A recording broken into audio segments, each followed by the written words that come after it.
야외에서도 해산물 자유를 누릴 수 있다니 놀랍다. 맛있는 구운 민물고기뿐만 아니라 먹을 수 있는 강새우도 무한하다. 강가에 앉아 폭포 경치를 감상하지 않을 이유가 없다.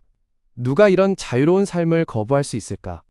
강가에서 막 깬 그는 아침을 먹을 시간도 없이 몽롱한 상태에서 새로운 모험을 시작했다. 주변을 자세히 살펴보니 주변의 식물들이 고대의 기운을 내뿜고 있었다.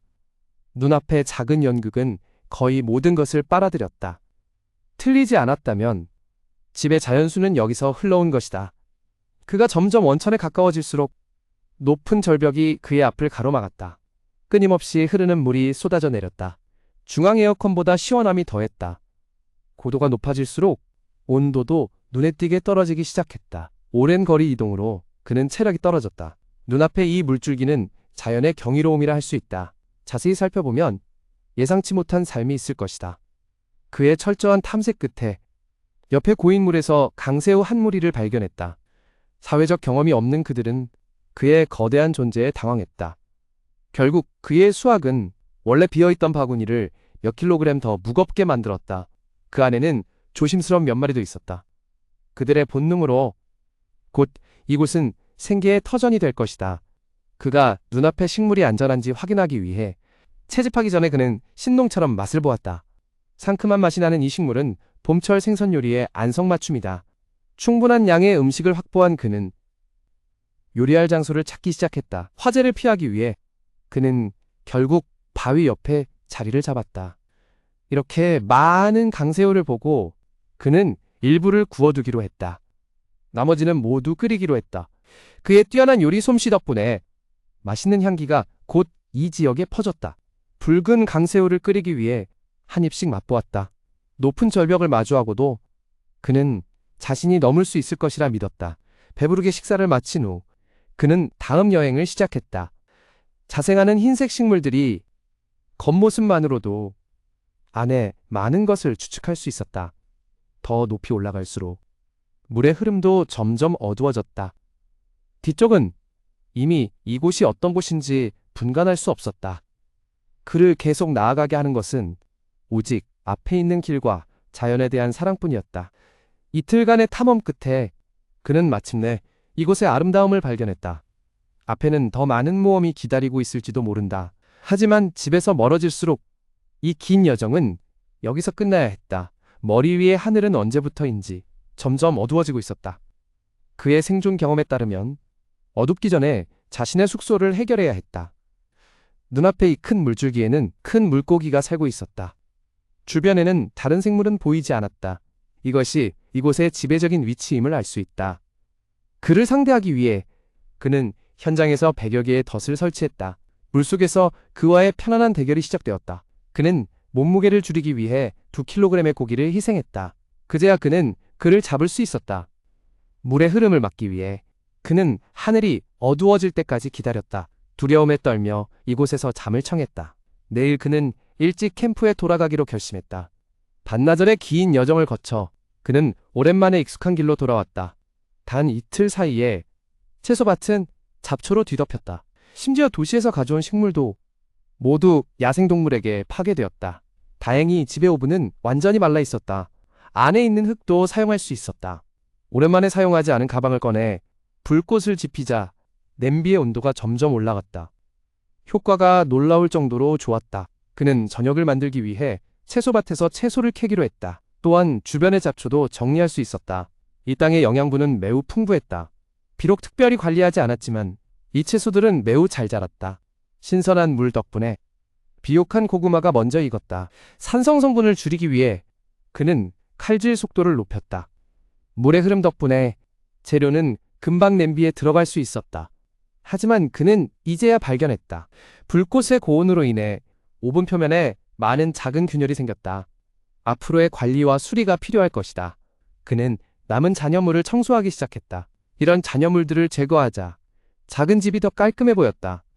특제 오븐 덕분에 냄비 속의 고구마가 곧 익었다. 불이 더 세졌기 때문에 이번에는 식감이 훨씬 더 좋았다. 노란색 고구마가 익은 후 맛이 풍부해진 그는 다시 한번 신선한 과일을 찾아 나섰다. 주변을 한 바퀴 돌며 그는 야생 포도를 발견했다. 그의 생존 경험에 따르면 눈앞에 이 자주색 포도는 이미 익었다. 아마도 위치가 너무 외진 탓에 다람쥐에게 잡아먹히지 않은 것 같다. 그는 2개를 따서 면역력을 높이기로 했다. 그는 집으로 돌아갈 준비를 했다. 그러다 한 개에 물어뜯긴 과일이 그의 눈길을 끌었다. 독특한 모양 덕분에 그는 이것이 맛있는 과일임을 확신했다. 하지만 다시 한번 둘러보니 익지 않은 과일만 발견했다. 뿐만 아니라 어디에나 있는 과일도 야생 멧돼지에게 파괴되었다. 적절한 덫이 있다면 몇 마리의 멧돼지를 잡는 것도 좋은 선택일 것이다. 다음 날 아침, 그는 땅에 쪼그리고 앉아 과일을 자르기 시작했다. 현장에서 찾을 수 없으니 그는 대량으로 수확하기로 했다. 잘 기르면 심지어 쌀처럼 일상적인 주식이 될 수 있다. 모든 준비가 끝난 후 그는 나가서 덫을 확인하기로 했다. 지난번에 설치한 덫이 이미 제 기능을 하고 있었다. 하지만 너무 오랫동안 확인하지 않아 이 불행한 생물들은 덫에 걸려버렸다. 덫을 다시 설치한 후 그는 합리적인 경로로 옮기기로 했다. 이 길을 따라 더 많은 것을 찾기 위해 그는 오늘의 첫 번째 수확을 잡았다. 그는 이 생물들에 대해 심지어 한 집을 통째로 잡아냈다. 그는 오래전부터 주목해온 긴 소금 달걀을 발견했다. 그의 맛은 여전히 더 많은 음식을 필요로 했다. 하늘이 점점 어두워지자 그는 원래의 길로 돌아가기로 했다. 머리 위에 있는 바나나가 그의 발걸음을 멈추게 했다. 그의 맛은 정말 좋았다. 이번이 가장 큰 수확이었다. 오늘 저녁은 매우 간단했다. 잘 익은 과일과 바나나 꽃을 함께 요리했다. 그리고 깨끗이 씻은 채소도 함께 넣었다. 그보다 더 잘 아는 사람은 없다. 음식 자유를 완전히 실현하기 위해 그는 바쁜 하루를 쪼개어 채소밭을 정리하기로 했다. 그는 먼저 이 새로 자란 잡초를 철저히 청소했다. 전날 조금 처리했지만 깨끗하게 정리해야 했다. 여기 금방 다시 무성해졌다. 정리한 후 그는 집에서 많은 나무재를 꺼냈다. 이 유기비료는 여러 가지 영양 성분을 포함하고 있다. 해충의 침입을 예방하면서 식물이 더 잘 자라도록 도와준다. 그는 이 채소들을 정리하여 구멍에 잘 심었다. 다음 날 아침 그는 문 앞의 잡초도 정리했다. 텅 빈 땅을 보며 그는 옆에 다시 한 줄 심기로 했다.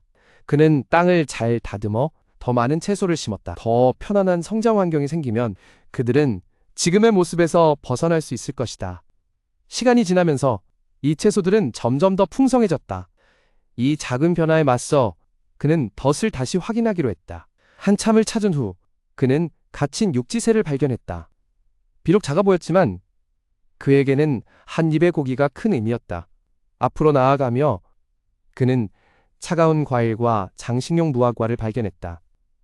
집에 돌아가서 그는 먼저 음식을 불에 구웠다. 그리고 기다리는 동안 그는 이 신선한 대나무로 장식을 만들기로 했다. 그의 뛰어난 칼솜씨로 잘라낸 대나무 조각은 종이보다 더 얇았다. 충분한 재료가 생기자 그는 이 중요한 부분을 모두 교체했다. 실내 바닥은 이간 동안의 날씨로 인해 변질되었다. 칼로 부드럽게 긁어내자 바닥이 손상되었다. 이런 일이 발생하지 않도록 그는 몇 개의 대나무를 현장에서 보충했다. 교체된 재료는 낭비하지 않고 모두 장작으로 사용했다. 하늘이 어두워지자 곧 식사 시간이 다가왔다. 자급자족한 고구마와 구운 고기를 함께 요리했다. 그는 옆에 파파야 꽃에서 한 송이를 따기도 했다. 정신이 맑은 상태에서 충분한 수면을 취한 그는 다시 일어났다.